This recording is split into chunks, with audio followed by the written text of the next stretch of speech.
Maayong adlaw, quick message lang. Kabalo ba ka nga sa Bible si Jesus naghatag sa pasidaan.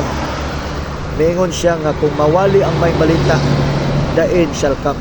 Usa na sa pinakadakong timailhan nga moabot ang katapusan. Dili lang di ay ang gubat, dili lang di ay ang linog, dili lang di ay ang pagkadautan sa tibuok kalibutan nga in the last days mo increase ang tanang pagkadautan. Dili lang di ay kana ang timailhan, apan ang timailhan nga mobalik siya og mahuman ug matapos ang kalibutan sa diyang mapasidad-an ang tanang tao sa tibuok kalibutan.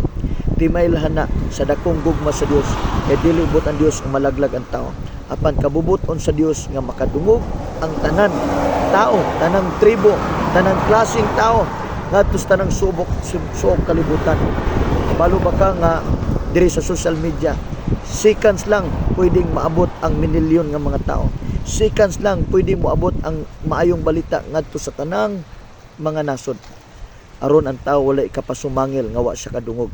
Apan karon naa sa tao, depende sa tao kung seryoso siyang modawat sa mensahe sa kaluwasan, kung seryoso siya nga mosanong sa tawag sa Dios sa paghinulsol ug pagsurinder ug pag-alagad sa Dios.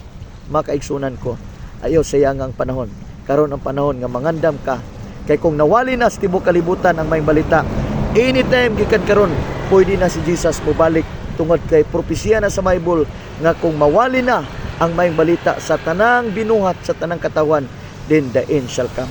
Ang basihan day sa pagbalik sa Ginoo dili day tungod kay daghan ng membro sa iyong reliyon, dili day pud pasabot tungod kay daghan na mong sakop sa iyong kapunungan.